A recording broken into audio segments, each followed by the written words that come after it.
Students, इस video में हम इलेक्ट्रोकेमिस्ट्री के आगे का पार्ट पढ़ रहे हैं, ट्रांसफरेंस और ट्रांसपोर्ट नंबर, यानी आयनों का अभिगमन या अभिगमनांक। तो क्या है ट्रांसपोर्ट नंबर या अभिगमनांक? तो यदि हम किसी भी इलेक्ट्रोलाइट की बात करते हैं और उस विद्युत अपघटय की चालकता की बात कर रहे हैं, तो विद्युत अपघटय की चालकता किस पे डिपेंड कर रही है? उसमें उपस्थित आयनों की संख्या, उनके आवेश और उनके वेग पर। तो तीन चीज़ों पर निर्भर करती है। आयन कितने हैं, उन पर कौन सा आवेश है और उनके कितना वेग है, यानी उनमें कितनी गति है। तो विद्युत अपघटन यानी इलेक्ट्रोलाइसिस में विद्युत धारा धनायन और ऋणायंस के प्रवाह के द्वारा होती है, यानी जो कैटायंस और एनायंस जो हैं वो जो गति करते हैं उसके द्वारा विद्युत का प्रवाह होता है। चूँकि हम इक्विवेलेंट पोटेंशियल ग्रेडियंट या समान विभव प्रवणता लगाते हैं, फिर भी धनायन और ऋणायन की गति अलग अलग हो सकती है। तो इस स्थिति में किसी भी विद्युत धारा को ले जाने के लिए धनायन और ऋणायनों की एक समान साझेदारी नहीं होती है, अलग अलग होती है। जो तेज चलता है वो ज़्यादा ले जा सकता है, जिसकी गति कम होती है वो कम विद्युत धारा का प्रवाह करता है। तो इस तरह से अनइक्वल कंट्रीब्यूशन होता है। दूसरे तरह से हम कहें तो किसी भी विशेष आयन द्वारा ले जाई गई विद्युत धारा का परिमाण उस आयन की गति या चाल के समानुपाती होता है। ठीक है, तो ऋणायन या धनायन के द्वारा ले जाई जा रही जो विद्युत धारा है उसका परिमाण, कितनी विद्युत धारा ले जाई जा सकती है, ये उसकी गति के समानुपाती होता है। तो हम कह सकते हैं कि विद्युत धारा की संपूर्ण मात्रा किस पे डिपेंड कर रही है? दोनों आयनों की गति पर निर्भर करती है, और दोनों आयनों की गति को जब हम जोड़ देते हैं और वो समानुपाती हो जाती है कुल विद्युत धारा की मात्रा के।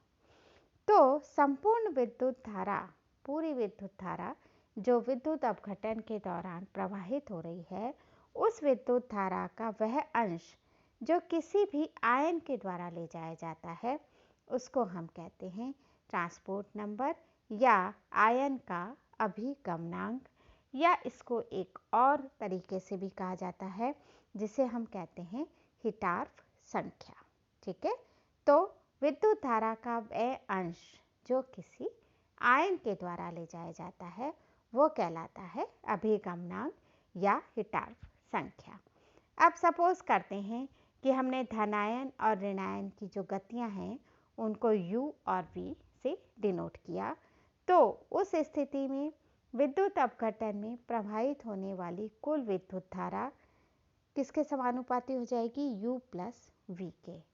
और अगर अलग अलग आयन के केस में लेते हैं तो धनायन द्वारा ले जाई गई विद्युत की धारा किसके समानुपाती हो जाएगी? U के। और ऋणायन द्वारा ले जाई गई विद्युत धारा किसके समानुपाती हो जाएगी? V के। और दोनों आयनों द्वारा ले जाई जाने वाली संपूर्ण विद्युत धारा is directly proportional to U plus V।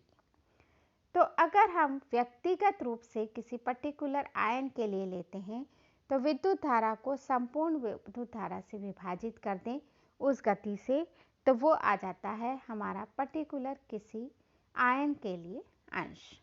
तो कुल विद्युत धारा का अगर हमें धनायन के लिए निकालना है तो धनायन द्वारा ले जाया जाने वाला अंश, मतलब विद्युत धारा का कौन सा पार्ट ये धनायन द्वारा ले जाया गया है और कौन सा पार्ट ऋणायन के द्वारा ले जाया गया है, ये अगर हमें पता करना है तो विद्युत धारा का धनायन द्वारा ले जाया जाने वाला अंश किसके बराबर हो जाएगा?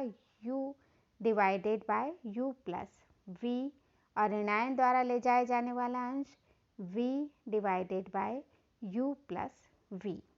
तो इस प्रकार से हम लिख सकते हैं धनायन का अभिगमनांक। धनायन के अभिगमनांक को हमने डिनोट किया NC से, या नीटा भी लिख सकते हैं हम। तो NC किसके बराबर हो गया? U upon U plus V के। या हम अगर इन फॉर्म ऑफ कंडक्टेंस लिखें तो lambda C upon lambda C plus lambda A या lambda C upon lambda of solution या इलेक्ट्रोलाइट, ठीक है। और इसी तरह से ऋण आयन के लिए तो एन ए हो जाएगा और वो आ जाएगा V upon U plus V, और ये आ जाएगा lambda A upon lambda of electrolyte. तो हम कह सकते हैं कि कुल विद्युत धारा जो कि U upon U plus V upon U plus V है, वो किसके बराबर हो जाएगी, NC प्लस NA के, और दिस इज इक्वल्स टू 1। तो हम लिख सकते हैं इक्वेशन को सिंप्लीफाई करके कि NC upon NA is equals to U upon V, या this is equals to lambda C upon lambda A। तो अगर किसी एक आयन का हमें अभिगमनांक या ट्रांसपोर्ट नंबर पता होगा तो हम दूसरे का आसानी से प्राप्त कर सकते हैं। अतः किसी भी विद्युत अपघटय का जब विद्युत अपघटन यानी इलेक्ट्रोलाइसिस कराया जाता है तो धन आयन और ऋण आयन की तुल्यांक मात्राओं के मुक्त होने पर क्या होगा, तुल्यांक मात्राएं मतलब इलेक्ट्रोड पर जाकर जो आयंस से न्यूट्रलाइज हुए हैं उनके मुक्त होने पर इलेक्ट्रोडों के आसपास का जो सॉल्यूशन है उसकी सांद्रता में परिवर्तन होता है, और वो परिवर्तन भी अलग अलग होता है क्योंकि वो परिवर्तन आयंस के गति पर निर्भर करता है। और इस सिद्धांत को सबसे पहले हिटार्फ ने पढ़ा था, हिटार्फ ने इसका अध्ययन किया था, इसलिए हम इस अभिगमनांक को हिटार्फ संख्या भी कहते हैं। और हिटार्फ ने क्या कहा कि इलेक्ट्रोडों के निकट जो सांद्रता है उसमें परिवर्तन अलग अलग होता है। अब इस अलग अलग होने वाले परिवर्तन को हिटार्फ ने एक डायग्राम के द्वारा समझाया था,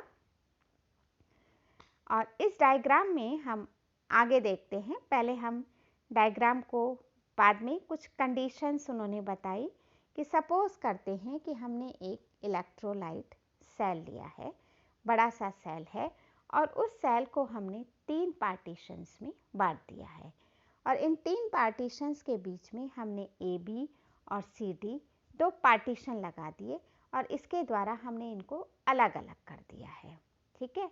अब जिनमें से होकर, अब ये इस तरह के पार्टीशन हैं जिनमें से होकर आयन आ जा सकते हैं। 3 में से दोनों जो लेफ्ट और राइट साइड के बाहर की तरफ के पार्टीशंस हैं उसमें हमने एक में एनोड और दूसरे में कैथोड लगा दिया है।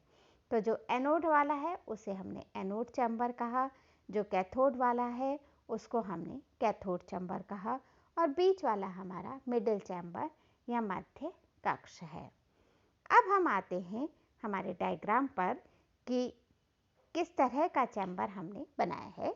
तो बच्चों ये आप देख सकते हो कि हमने इस तरह का एक चैम्बर लिया है। इतना बड़ा हमारा एक इलेक्ट्रोलाइट सेल है, और उस सेल में हमने एनोड का कक्ष लिया है, दूसरी तरफ कैथोड कक्ष है, बीच में हमारा मध्य कक्ष है, और सबसे ऊपर अगर हम देखें तो हमने कुल मिला के 13 पेयर ऑफ आयंस लिए हैं, ठीक है, 13 पेयर युग्म, और उस युग्म में से 5 पेयर ऑफ आयंस हमारे सेंटर वाले पोर्शन में हैं, और 4 दोनों एनोड कक्ष में और कैथोड कक्ष में है। इस वक्त विद्युत धारा का प्रवाह नहीं हो रहा है। जैसे ही हमने करंट फ्लो की तो अब हम ये मानते हैं, हम सेकंड कंडीशन पर आ रहे हैं, हम ये मानते हैं कि जो ऋणायन है उसकी गति धनायन की तुलना में ज़्यादा है, और वो कैथोड कक्ष से निकलकर एनोड इलेक्ट्रोड की ओर जाना शुरू करता है। तो वो किस में आ जाता है, कैथोड कक्ष में आ जाता है। सॉरी, कैथोड से निकलकर वो एनोड कक्ष में आ गया। अब कैथोड वाले कक्ष में 2 नेगेटिव आयंस कम हो गए हैं, और एनोड वाले कक्ष में 2 नेगेटिव आयंस बढ़ गए हैं।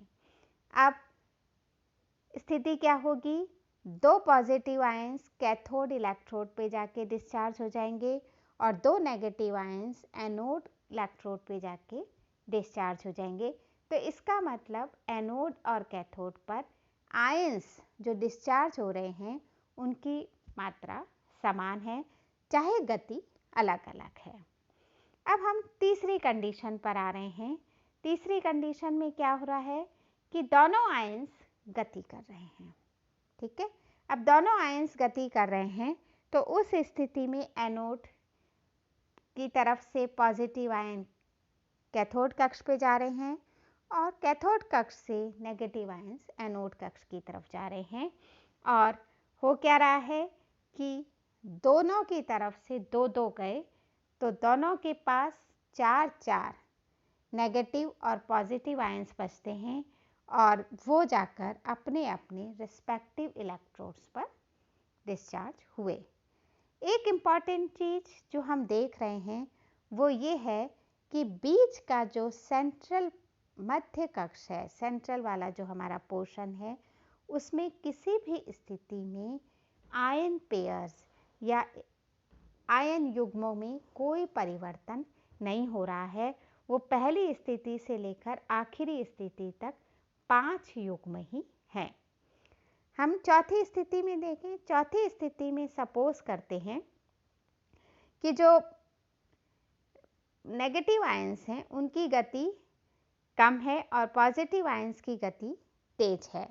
तो उस स्थिति में क्या होगा कि दो पॉजिटिव आयंस कैथोड कंपार्टमेंट की तरफ, कैथोड कक्ष की तरफ आ गए तो यहाँ 4 और 2 6 हो गए, जबकि एक ही नेगेटिव आयन एनोड कैथोड से चलकर एनोड की तरफ पहुँचा तो यहाँ हो गए 5।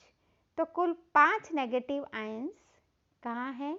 एनोड की तरफ, और 6 हैं पॉजिटिव आयंस कैथोड की तरफ। पर कितने कितने जाएंगे? 3 आयंस अपने अपने इलेक्ट्रोड पर जाकर न्यूट्रलाइज हुए। तो अब सबसे इम्पॉर्टेंट चीज़ कि अगर आयन अलग अलग गति से भी इलेक्ट्रोड की तरफ जा रहे हैं तो भी उदासीन होने वाले आयनों की संख्या हमेशा निश्चित है और इलेक्ट्रोडों पर एक समान है। ऐसा नहीं है कि 2 पॉजिटिव आयन न्यूट्रलाइज हुए और 3 नेगेटिव आयन, नहीं, हमेशा इक्वल अमाउंट ऑफ आयंस दोनों इलेक्ट्रोड्स पर डिस्चार्ज होंगे। तो ये हमारा 3-4 कंडीशंस थी जो हमने देखी। और जैसा मैं पहले बता चुकी हूँ कि पहली कंडीशंस में 2 धनायन बाएं से दाएं कैथोड की ओर जाते हैं और उसी स्थिति में 2 ऋणायन भी चल दिए और जाने के बाद तीसरी स्थिति में 4-4 विसर्जित हुए, यानी डिस्चार्ज हुए। और चौथी कंडीशंस हमने ली थी कि जो धनायन है उनकी गति ऋणायन की तुलना में दुगुनी है। तो एनोड कक्ष से 2 पॉजिटिव आयंस कैथोड की तरफ चले गए थे, जबकि एक ही नेगेटिव आयन कैथोड कक्ष से एनोड कक्ष की ओर जा पाया था। और अब हम देखते हैं जो इम्पॉर्टेंट चीज़ थी कि जो मिडिल कंपार्टमेंट है, जो मध्य कक्ष है, उसमें विद्युत अपघटय की सांद्रता में कोई परिवर्तन नहीं होता। जब तो ये इम्पॉर्टेंट चीज़ हमें ध्यान रखनी है कि जो बीच का पार्ट है उसमें हमेशा सांद्रता एक समान रहती है, सिर्फ इलेक्ट्रोडों के आसपास ही विलयन की सांद्रता में परिवर्तन होता है। तो हम इस एक्सपेरिमेंट से क्या कंक्लूज़न निकालते हैं? तो सबसे पहला कंक्लूज़न ये है कि जो मध्य कक्ष या मिडिल कंपार्टमेंट है उसमें विद्युत अपघटय की सांद्रता में कोई परिवर्तन नहीं हुआ। दूसरा कि आयंस जो हैं वो सदैव इक्वलेंट अमाउंट में डिस्चार्ज या विसर्जित होते हैं, चाहे उनकी गति कुछ भी हो। जब हमने सेम माना था तब भी 4-4 हुए थे, जब हमने अलग अलग माना था तब भी 3-3 हुए थे, और जब हमने ये माना कि एक ने गति ही नहीं करी तब भी 2-2 हुए थे। ठीक है, तो आयन का जो विसर्जन है वो गति पर निर्भर नहीं करता। आयन सदैव तुल्यांकी मात्रा में, इक्वलेंट क्वांटिटी में ही इलेक्ट्रोड्स पर विसर्जित होते हैं। किसी भी इलेक्ट्रोड कक्ष में सांद्रण में जो कमी है, इलेक्ट्रोड के आसपास जो सांद्रता में परिवर्तन है, वो किस पर डिपेंड करता है? दूसरे इलेक्ट्रोड से चलकर आने वाले आयन की गति के समानुपाती होता है। तो इसका मतलब एनोड के आसपास जो सांद्रता में परिवर्तन है वो किस पर डिपेंड कर रहा है? वो कैटायन पर एनायन पर डिपेंड कर रहा है जो कैथोड कक्ष से चल के आ रहा है। तो हम कह सकते हैं कि एनोड के चारों ओर होने वाली सांद्रता में कमी और डिवाइडेड बाय कैथोड के चारों ओर होने वाली सांद्रता में कमी किसके बराबर हो जाएगी? धनायन की गति डिवाइडेड बाय ऋणायन की गति के। चौथा पॉइंट, किसी भी इलेक्ट्रोड पर मुक्त होने वाले पदार्थ की मात्रा दोनों इलेक्ट्रोडों के चारों ओर उपस्थित विद्युत अपघटय की सांद्रता में जो कमी है उसके जोड़ के बराबर है। मतलब कितना पदार्थ जाकर इलेक्ट्रोड पर मुक्त हुआ है वो हमारे विद्युत अपघटय की सांद्रता में जितनी कमी हुई है उसके जोड़ के बराबर है। दोनों को जोड़ लें, उतनी विद्युत मात्रा जो है वो इलेक्ट्रोडों पर उपस्थित होती है। तो ये था हमारा अभिगमनांक ट्रांसपोर्ट नंबर जो हमने हिटार्फ के द्वारा पढ़ा है। हिटार्फ ने ही आगे इसकी कैलकुलेशंस भी समझाई थी, जिसे हम नेक्स्ट वीडियो में पढ़ेंगे।